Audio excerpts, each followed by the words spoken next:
ठीक है। सो chemical reaction and equation lecture 1। Okay, अब इधर ओके, तो ताशी और काव्या तुम दोनों मुझे बताओ, एंड वंश, ठीक है, व्हाट इज केमिकल रिएक्शन? नहीं पता? इसमें कुछ नया प्रोड्यूस, जिसमें जब उसकी केमिकल फॉर्म चेंज हो, फिजिकल फॉर्म चेंज। बच्चे एक बात याद रखना, जब भी आपका न्यू सब्सटेंस, जब भी आपका न्यू सब्सटेंस बनता है, ठीक है, that is called a chemical reaction. Okay, जब आपके पास वाटर है, water and your water is converted into ice, तो आइस में उसकी केमिकल प्रॉपर्टीज चेंज हुई है क्या? Chemical properties of water and ice both are same. तो इस रिएक्शन को, इसको हम क्या बोलेंगे, इस चेंज को हम क्या बोलेंगे? Physical reaction. फिजिकली चेंज हुआ है, उसकी केमिकल प्रॉपर्टीज चेंज नहीं हुई है, इसका मतलब कोई भी नया सब्सटेंस नहीं बना है। ये वाली बात समझ में आई? ठीक है। अगर वहीं पर हम करें, let's say we have a paper and if we are burning a paper, तो whenever you are burning a paper, क्या ये केमिकल चेंज होगा या नहीं होगा? ये केमिकल चेंज होगा, ठीक है। ये केमिकल चेंज होगा क्यों? किसी भी चीज को जलाने का मतलब ही होता है रिएक्शन विद ऑक्सीजन। जब भी आप किसी चीज को जलाते हो, it only means that you are reacting that substance with oxygen, ठीक है। ये बात समझ में आई? बच्चे, ठीक है। अब इधर एक बहुत ही पहला एग्जांपल जो आपको दे रखा है, बर्निंग ऑफ मैग्नीशियम रिबन। जब आप मैग्नीशियम रिबन को बर्न करते हो, तो बर्निंग ऑफ मैग्नीशियम रिबन का मतलब क्या है? बर्निंग ऑफ मैग्नीशियम रिबन, ये क्या है? दैट मींस मैग्नीशियम की reaction with oxygen. Is this clear? Reaction of magnesium with oxygen, आपका मैग्नीशियम है, it will react with oxygen to form magnesium oxide, magnesium oxide. ये बात समझ में आई? ठीक है। अब यहाँ पर हम देख रहे हैं बच्चे, आपका मैग्नीशियम है, उसने ऑक्सीजन के साथ रिएक्शन करी और क्या बना लिया? मैग्नीशियम ऑक्साइड बना लिया। ऑलराइट, ठीक है। आप इसको ऐसे लिख सकते हो, when magnesium ribbon reacts with oxygen it forms magnesium oxide। लेकिन क्या बार बार ये स्टेटमेंट लिखना पॉसिबल है? हर बार आप ये स्टेटमेंट लिखो, मैग्नीशियम रिबन बर्न्स, ठीक है, एंड फॉर्म्स मैग्नीशियम ऑक्साइड। ये रिएक्शन बार बार, या ये स्टेटमेंट बार बार लिखना पॉसिबल नहीं है। उसके लिए हम क्या करते हैं, हम लिख सकते हैं magnesium plus oxygen gives you magnesium oxide. ये चीज आप पहले भी जानते हो बच्चे, ये आपके क्या होते हैं? Reactants, right. और ये क्या होते हैं आपके? प्रोडक्ट। तो किसी भी रिएक्शन में क्या होगा? आपको रिएक्टेंट्स क्या देंगे? प्रोडक्ट देंगे। इज दिस क्लियर और नॉट? तो आपको रिएक्टेंट्स क्या दे रहे हैं? प्रोडक्ट दे रहे हैं। ये बात समझ में आ रही है? ठीक है। एक लॉ हम लोगों ने पढ़ा था, वो लॉ क्या था बच्चे हमारा? Law of conservation of mass. Law of conservation of mass. Law of conservation of मास क्या बोलेगा? mass can neither be created nor be destroyed in a chemical reaction. Mass can neither be created nor be destroyed in a chemical reaction। ठीक है, तो मास को ना तो create किया जा सकता है और ना ही डिस्ट्रॉय किया जा सकता है। ठीक है, किसी भी रिएक्शन में कहीं पे भी मास को क्रिएट नहीं करा जा सकता। तो यहाँ पर अच्छा, मैग्नीशियम का कुछ मास होता है डेफिनेटली। ऑक्सीजन का मास कितना होता है? 16 गलत है, 16 यूनिफाइड से। 16 क्या? किलोमीटर? किलोमीटर तो नहीं हो सकता ना मास, तो क्या होगा? 16 यूनिफाइड। ये बात समझ में आई? ठीक है। और मैग्नीशियम का मास कितना होता है? 24 यूनिफाइड। रिएक्टेंट्स का मास कैलकुलेट करें, चेक करो। मैग्नीशियम का 24 प्लस इधर 16 इंटू 2। आई बात समझ में? 24 प्लस 32 कितना आया? 56 यूनिफाइड। और बच्चे एक्चुअली हर जगह यूनिफाइड लगना था, राइट? हर जगह यूनिफाइड लगना था। इज दिस क्लियर और नॉट? ये बात आप लोगों को समझ में आ गई। प्रोडक्ट का कैलकुलेट करते हैं। यहाँ पे एक मैग्नीशियम है यानी कि 24, ऑक्सीजन है यानी कि 16, कितना आ गया? 40 यूनिफाइड।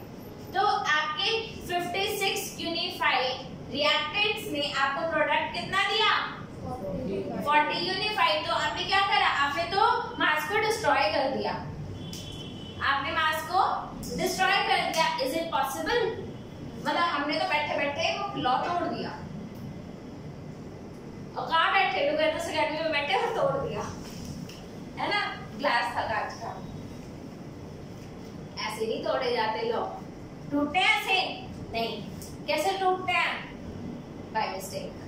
वो हमें करनी 10वीं क्लास है ना, मिस्टेक करने का कोई चांस बोलो। आपके बोलने से क्या होता है, हम तो करेंगे, कोई बात नहीं, ठीक है?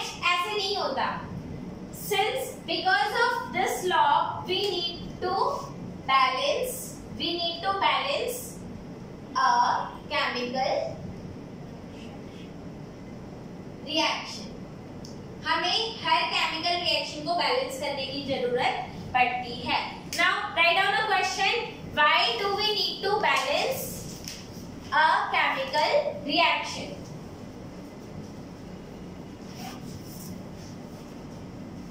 Why do we need to balance a chemical reaction? लिख लिया आप लोगों ने? ठीक है, इसका आंसर कैसे लिखेंगे? According to law of conservation of mass, mass can neither be created nor be destroyed, है ना?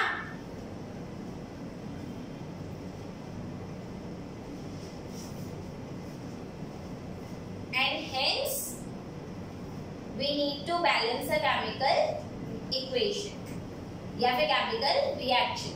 Is this clear? Clear बच्चे?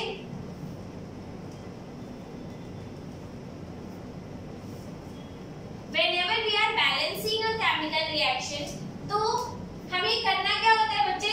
आप okay, let us try to balance. यहाँ पर बच्चे सबसे ज्यादा इंपॉर्टेंट जो चीज है that is to count the number of atoms.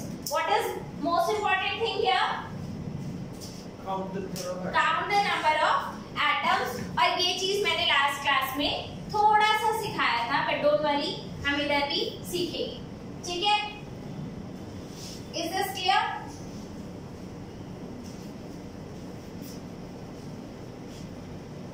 तो by taking 3 examples here, हमें ये चीज सीखनी है। क्या सीखना है?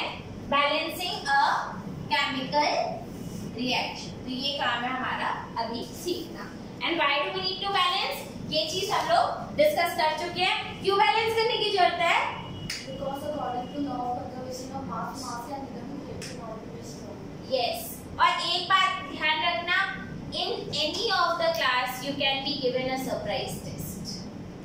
So please prepare your previous classes on daily basis. I will not even ask you to prepare for the test, and you will be given a test along with your weekly tests which are already scheduled. Okay? Is this clear? अब आते हैं हम लोग इस पे example number 1, ठीक है? First example हम मैग्नीशियम का ही लेते हैं। Magnesium when reacts with oxygen it forms what? Magnesium oxide. Is this clear? ठीक है, अब मुझे ये बताओ इधर मैग्नीशियम के कितने एटम है काव्या? कितना मैग्नीशियम एटम है इधर?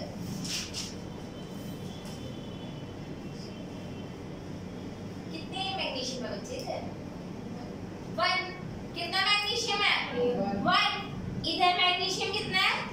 1। बैलेंस्ड। यहाँ पे कितने एटम्स ऑफ ऑक्सीजन है? 2। यहाँ पे कितने हैं? 1। बैलेंस नहीं है। बैलेंस्ड नहीं है। आपको अगर स्टार्टिंग में करना है तो आप ऐसे कर लो, इधर लिख लो LHS और इधर लिख लो RHS। लेकिन ये शुरुआत का खेल है, हर बार नहीं चलेगा। हर बार नहीं चलेगा। क्यों नहीं चलेगा? क्योंकि बाद में आप प्रो लेवल हो जाओगे। ठीक है, ये बात समझ में आई। अब यहाँ पर आप देख रहे हो बच्चे, एक हमें मैग्नीशियम चेक करना है, एक हमें ऑक्सीजन चेक करना है। यहाँ पे कितने एटम है?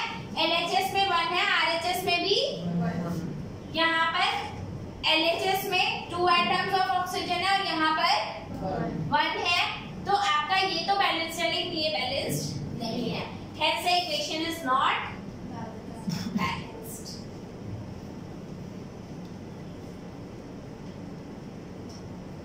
Right? बैलेंस तो नहीं है। क्या हो गया? धारणा ऐसी शक्ल होनी चाहिए। ठीक है, रुक जाओ, इधर अभी 3 बच्चे नए हैं, नए नहीं है मतलब समझा करो, ठीक है, ओके। अब हम करेंगे क्या, यहाँ पे ऑक्सीजन 2 है और यहाँ पर 1 है, तो हम इधर 2 तो नहीं लगा सकते, ठीक है। अब जैसे मान लो मेरे को अगर 1 गिलास पानी दिया गया, पानी का फॉर्मूला क्या होता है? H2O, ठीक है। अब मान लो ऑक्सीजन बैलेंस नहीं है, तो मेरे को H2O2 दे दोगे क्या? H2O का अमाउंट या तो कम करोगे या ज्यादा करोगे, H2O2 थोड़े दे दोगे, ठीक है। या आप कहोगे अच्छा ऑक्सीजन की कमी है, H2O3 पी लो। ये नहीं किया जा सकता, ऐसे ऑक्सीजन यहाँ पे नहीं लगाया जा सकता। आप क्या कर सकते हो, आप इस पूरे का अमाउंट चेंज कर सकते हो, ठीक है। अब और आप बोलोगे यहाँ पे ब्रैकेट नहीं लगा, क्योंकि यहाँ पर ब्रैकेट नहीं लगा तो मैग्नीशियम तो सिर्फ मतलब ये सिर्फ मैग्नीशियम के साथ है, ये दोनों के साथ है, ये दोनों के साथ है। राइट नाउ इधर मैग्नीशियम कितने हैं? 2 है, एंड राइट नाउ इधर ऑक्सीजन कितने हैं? वो भी 2 है, वो भी 2 है। मैग्नीशियम भी 2 है, ऑक्सीजन भी 2 है, तो अब इधर ऑक्सीजन कितने हैं? 2 और इधर कितने हैं? 2 बैलेंस्ड। अब क्या बैलेंस्ड नहीं है? मैग्नीशियम। तो अब क्या करें, 2 इधर भी लगा दो। आई बात समझ में? आपने 2 इधर भी लगा दिया। अब चेक करो, अब चेक करो, अब चेक करते हैं फिर से। मैग्नीशियम इधर कितने हैं बताओ? 2। मैग्नीशियम इधर कितने हैं? ऑक्सीजन इधर कितना है? 2। इधर कितना है? 2। हो गया बैलेंस्ड, राइट, ठीक है। ये हो गई आपकी इक्वेशन बैलेंस, और ये आपका पहला example burning of magnesium ribbon, ठीक है। ओके, सो सेकेंड एग्जांपल अब क्या है आपका? Mn क्या होता है बच्चे? Mn इज मैग्नीज, क्या होता है? मैग्नीज, ठीक है। Manganese oxide plus HCl hydrochloric acid, ये क्या होता है? Hydrochloric acid. Manganese chloride plus water plus chlorine gas, chlorine is always gas. आप इसके आगे इनके स्टेट भी लिख सकते हो, ये आपका लिक्विड होता है, ठीक है, ओके। समझ में आ रही बात? क्लियर? ओके। अब सबसे पहले देखते हैं कि LHS और RHS में कितने एलिमेंट है। यहाँ पे हम बना लेते हैं एक टेबल।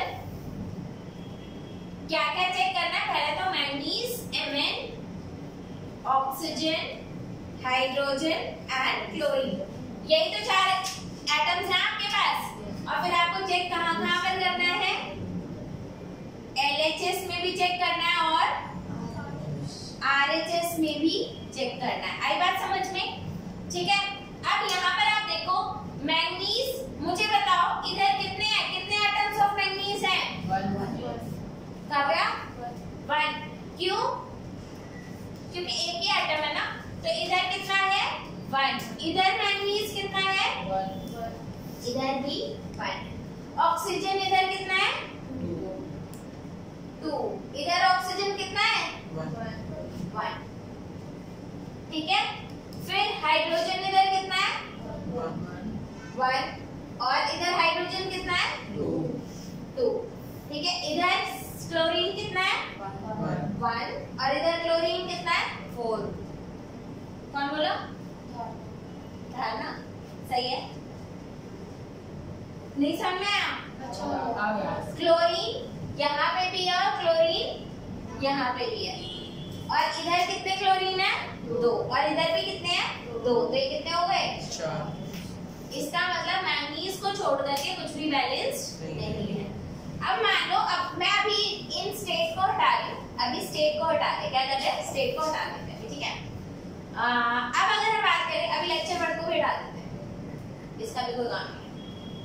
ओके, अब जितना प्रैक्टिस आप बैलेंसिंग की करोगे उतना ज्यादा आपको क्लियर होगा। अब कैसे क्लियर होगा? लेट अस सी, ठीक है। कैसे क्लियर होगा आपका? यहाँ पर सबसे पहले किसको बैलेंस करने का मन कर रहा है? यहाँ पे क्लोरीन 2 है, यहाँ पे क्लोरीन 2 है, 4 है, और यहाँ पे क्लोरीन 1 है। मेरा मन कर रहा है पहले क्लोरीन को बैलेंस करो। कर दिया, पहले क्लोरीन को हमने बैलेंस कर दिया, ठीक है। अब ऑक्सीजन पक्के कर रहा है। यहाँ पे ऑक्सीजन कितने हैं? 2, वहां पे कितना है? 1। कर दे बैलेंस। अच्छा, मैं इसको रेड कलर से ही करती हूँ ताकि आपको समझ में आएगा। तो इधर मैंने 4 लगाया, और अब इधर क्या लगा रहे हैं? 2, राइट। 2 क्यों लगाया? ऑक्सीजन 2 हो जाएगा बच्चे, ऑक्सीजन 2। आप देखो, ऑक्सीजन इधर भी 2 हो गया और ऑक्सीजन इधर भी 2 हो गया, ठीक है। अब चेक करें कि बैलेंस है या नहीं है। मुझे तो लग रहा है अब हो गया। मैग्नीज इधर भी 1 है, इधर भी 1 है, बैलेंस्ड।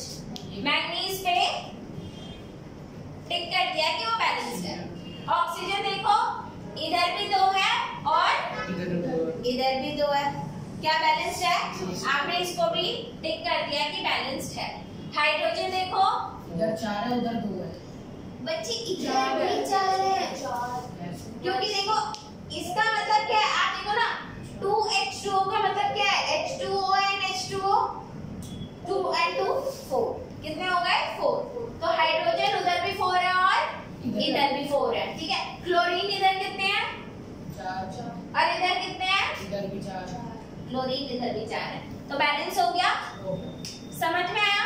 तो आप बोलोगे कैसे बैलेंसिंग की प्रैक्टिस करनी है? बच्चे प्रैक्टिस से ही होगी, प्रैक्टिस से ही होगा, आपको ही करना पड़ेगा, ठीक है। और जितनी प्रैक्टिस करोगे, और एक बात याद रखना, be comfortable with the chemical names, manganese chloride, sodium hydroxide, sodium nitrate, be comfortable, ठीक है। एंड सेकेंड थिंग, आपकी बैलेंस इक्वेशन नहीं है तो नंबर पूरे कट जाएंगे।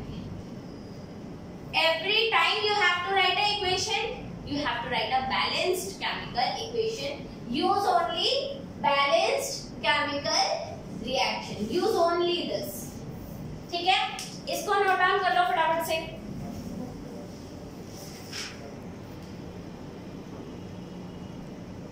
ठीक है, अब इसके आगे अगर आप देखोगे तो क्या है बच्चे, यहां तक आप लोगों को ये बात समझ में आ गई। केमिकल रिएक्शन क्या होता है बच्चे? पहली बात तो नया सब्सटेंस फॉर्म होना चाहिए, और दूसरी चीज क्या है?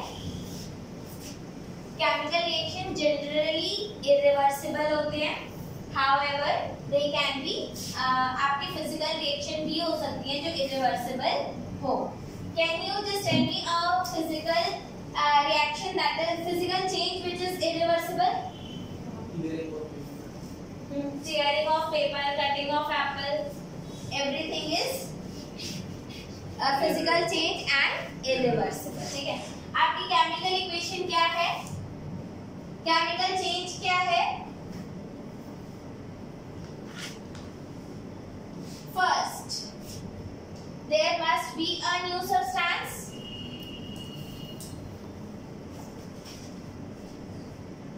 सेकेंड, जनरली कैसे होते हैं?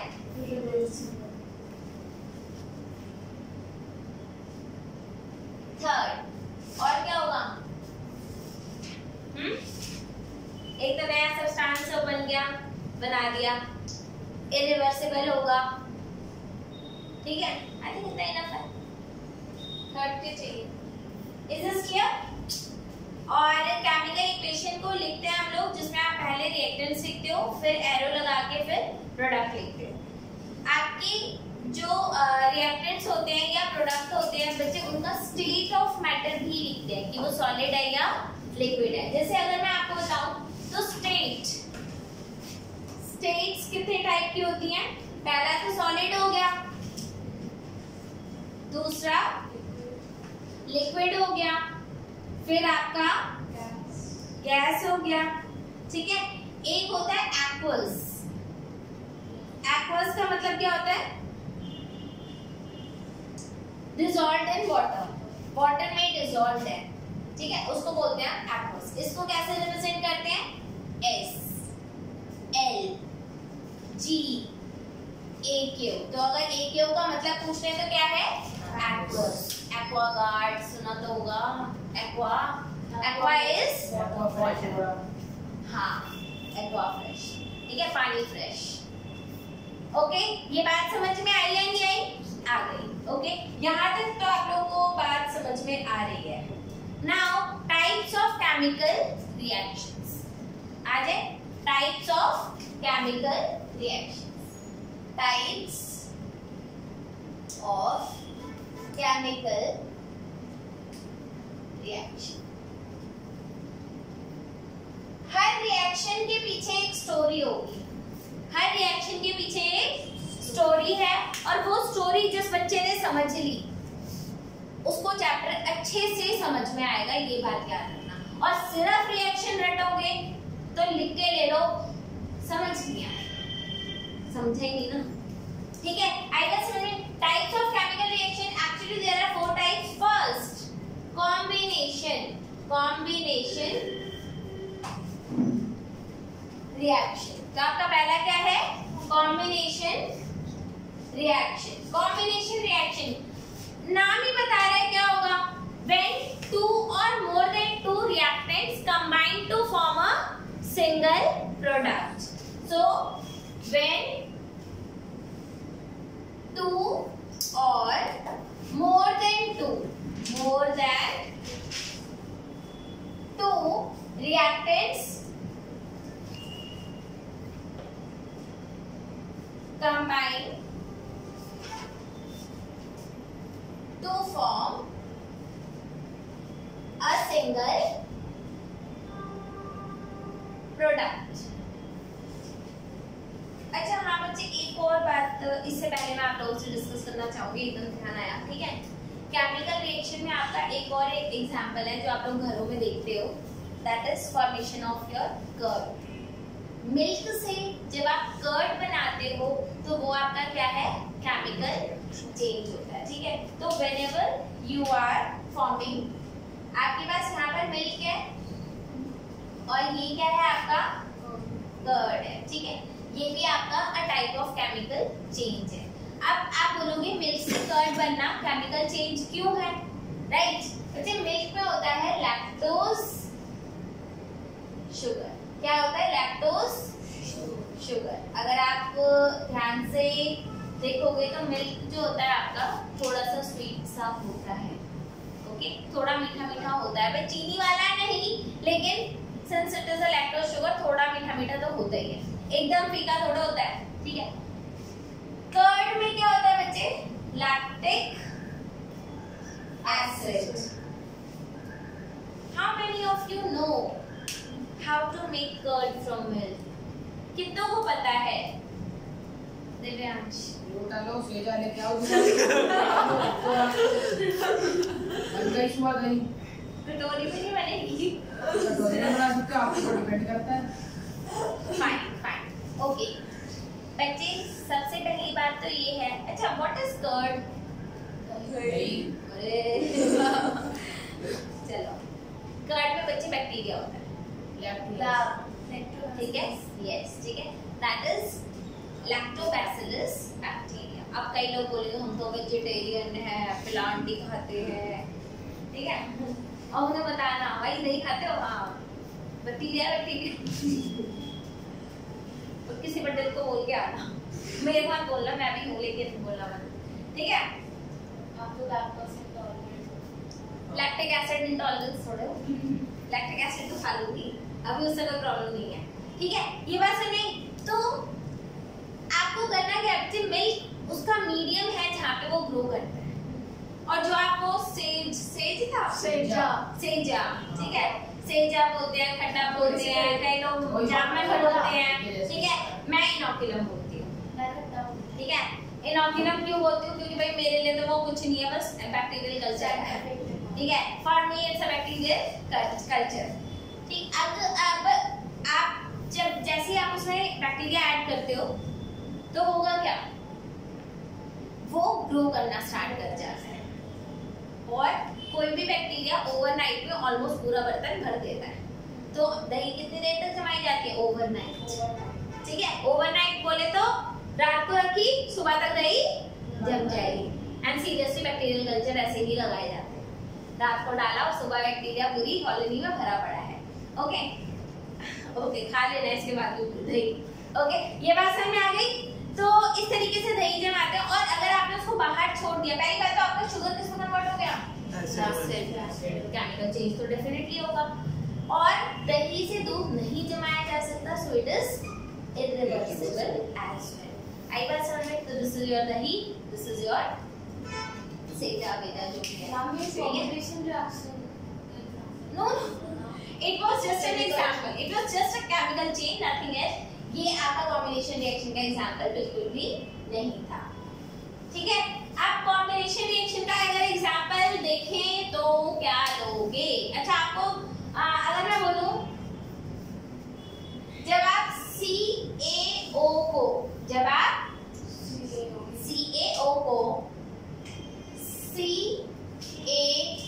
को जब आप पानी में डालते हो तो ये बनाता है CaOH2।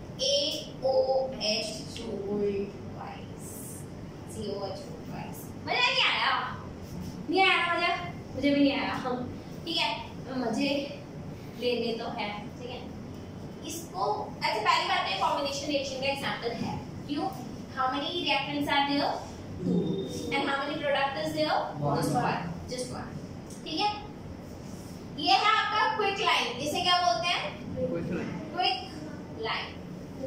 आ गया मुझे, बस इतना ही चाहिए था। इसे क्या बोलते हैं? स्लेट लाइन, स्लेट लाइन, ठीक है। आपका एक और एग्जांपल लेते हैं, H2 plus O2, it gives H2 plus O2, sorry, H2 plus O2 gives you H2O and this is not a balanced reaction। Balance करना पड़ेगा। इधर ऑक्सीजन कितने हैं? 2, इधर कितने हैं? 1, 2 लगा दिया। अब हाइड्रोजन 4, इधर कितने हैं? 2 लगा दिया, ठीक है। तो और ये कॉम्बिनेशन रिएक्शन का एग्जांपल भी है। तो whenever 2 or more than 2 reactants combine to give you a single product, that is called a combination reaction। ये बात समझ में आई या नहीं आई? इसे रब कर दो अभी, लिखोगे? लिख लो। क्या नहीं है? व्हाइट वॉशिंग करनी है आप, ठीक है। एंड अब हम सीखेंगे story of white washing. Curd वाली स्टोरी सुनाई थी, समझ में आई थी, ठीक है। अब क्या है ये story of white washing. Story of white washing में क्या है बच्चे? Snake line. सबसे पहले है CaO, सबसे पहले है CaO और इसे हम क्या बोलते हैं? Quick line. और इसको बहुत ही हिंदी की भाषा में बोलते हैं चूना। क्या बोलते? यस बच्चे, यस, ठीक है। तो कोई नहीं, इट्स चूना यार। कभी देखा नहीं है दीवारों पे ऐसे? अरे मेरे डिपार्टमेंट में आना, जिस दीवार पे सटोगे उस दीवार पे चूना है, जाते के साथ ही आपको चूना लगेगा, ठीक है। ओके, तो ये क्या है आपका? Quick line. अरे ठीक है यार, ओके फाइन, ओके। इसको आपने किस में डाला? पानी में। और क्या बन गया? स्लेट लाइन, यानी कि CaOH होल ट्वाइस। और ये क्या है? Slaked lime. ये क्या है? Slaked lime, okay.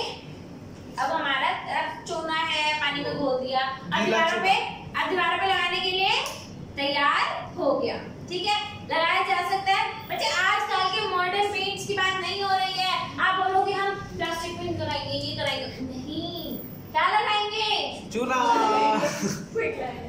हाँ जी बोलो।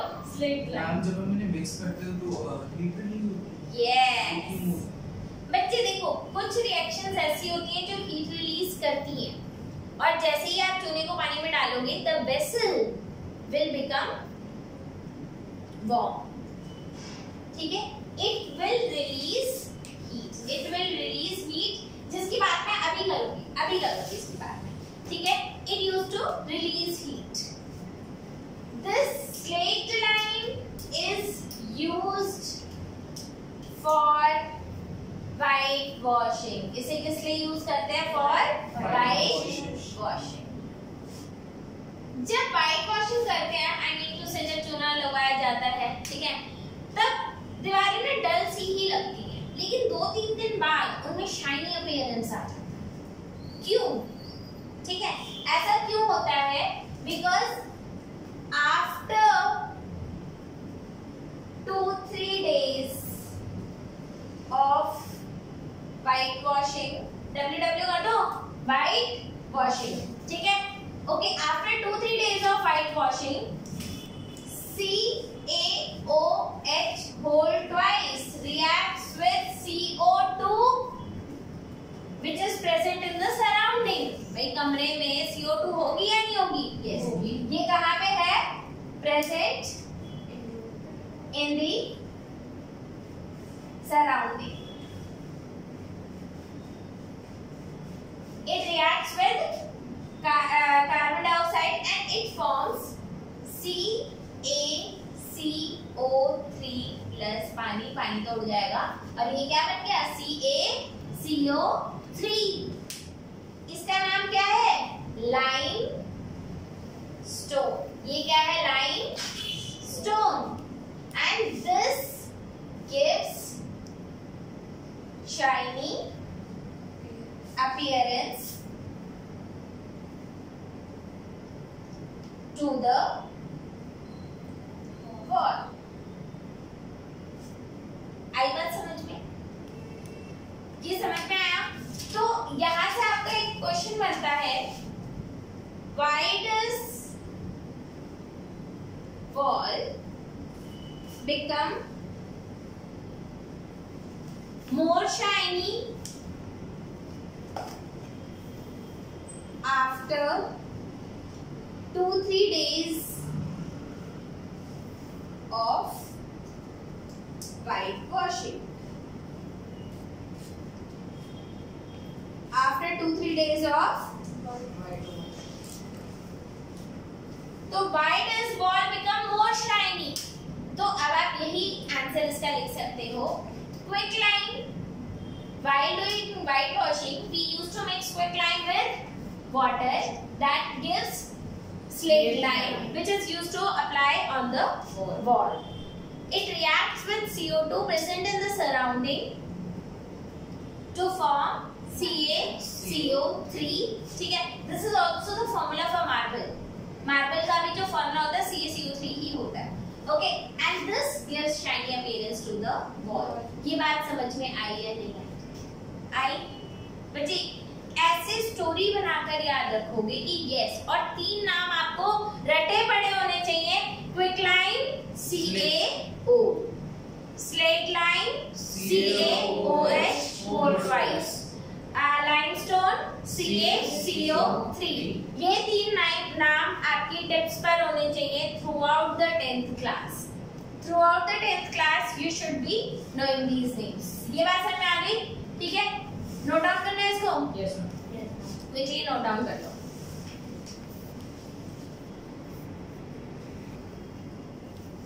अब इस रिएक्शन में बच्चे हमें क्या दिख रहा है?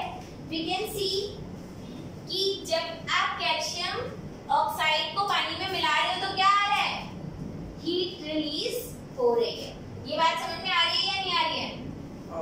आ रही है। Great. So chemical reactions in which heat is released, ठीक है, are known as exothermic chemical reaction या exothermic reaction, ठीक है। तो केमिकल, यहाँ से आपका क्या टॉपिक बनता है बच्चे? Exothermic exothermic reactions.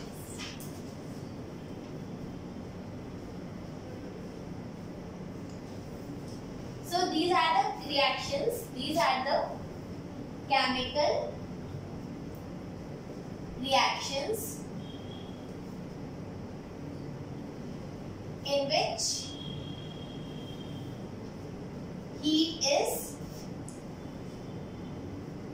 released. heat क्या हो रही है? रिलीज हो रही है. बच्चे थर्म वर्ड का मतलब ही क्या होता है? थर्म का मतलब क्या होता है? हीट. Thermometer, heat measurement. ठीक है, दैट इज. तो आपके थर्म वर्ड का मतलब क्या है? Heat, right? Exothermic, heat is released. अब इसके एग्जांपल्स क्या क्या हैं? एक्सोथर्मिक रिएक्शन पहला तो यही हो गया. तो जिस भी वेसल में, वेसल क्या होता है? बर्तन. वेसल क्या होता है? साइंटिफिक बर्तन. ठीक है.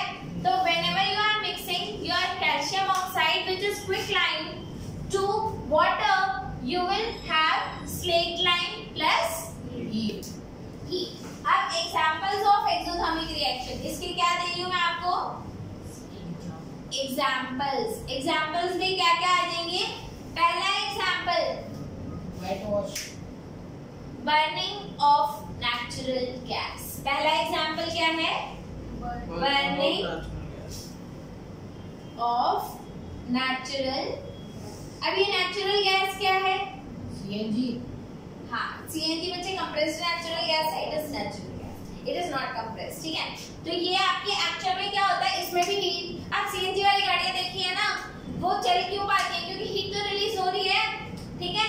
तो CH4 क्या है आपका? Natural gas. और बर्निंग का मतलब क्या होता है? बर्निंग का क्या मतलब होता है? Reaction with oxygen. Reaction with oxygen.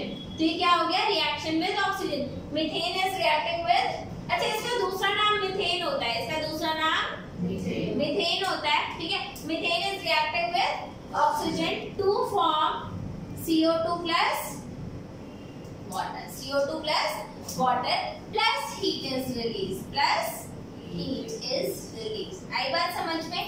आई बात समझ में? ठीक है. दूसरा एग्जांपल इसका क्या है बच्चे? रेस्पिरेशन. दूसरा एग्जांपल है रेस्पिरेशन. रेस्पिरेशन को एक्सोथर्मिक रिएक्शन क्यों बोलते हैं? इसमें बॉडी हीट ही तो निकल रही है ना. Because heat is released in the form of ATP. ठीक है. ATP adeno, it is energy currency of the cell. ठीक है. तो in respiration, during respiration, आप इधर लिख सकते हो during respiration. During respiration, glucose is broken down. ठीक है. Glucose is broken down in presence of oxygen. In presence of oxygen, and heat is released, and heat is released in the form of ATP.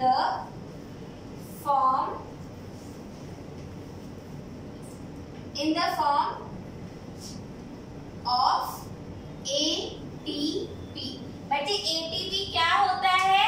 ATP नहीं पता?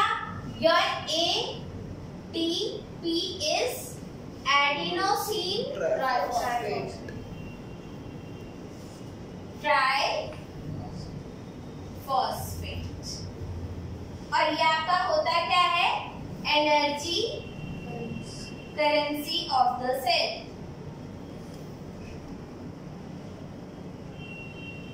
जैसे आप लोग बोलते हो ना, ये पेन 10 रुपए का है, ये 15 का है, मैं 10 वाला लूंगा, या मम्मी को बोलोगे 15 वाला दे, क्या होगा था ना? 25 In presence of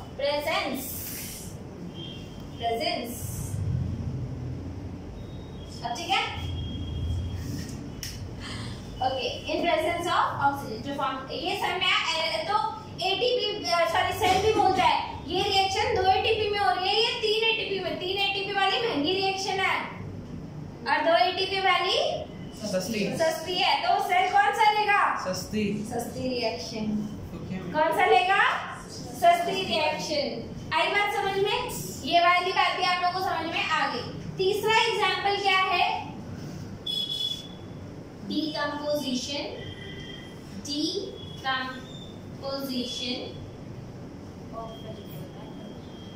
of vegetable।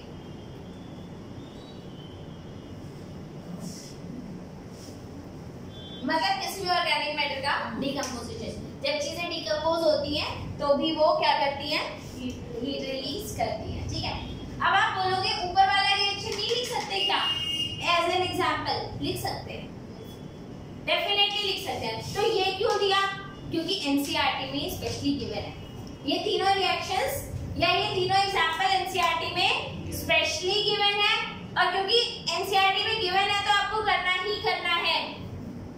और मान लो अगर आपका क्वेश्चन आ गया, ये नहीं बोला write down the example of respiration मतलब एक्सोथर्मिक रिएक्शन, उन्होंने बोल दिया why do we consider respiration as exothermic process. तो आप क्या बोलोगे? During respiration glucose is broken down in presence of oxygen to form ATP. So it releases heat in the form of ATP and that's why we consider this as a exothermic process. यहाँ तक की बात समझ में आई या नहीं आई? ठीक है, तो आज का लेक्चर अभी खत्म कर दें। ठीक है, decomposition, heat is released during decomposition. Okay, bye.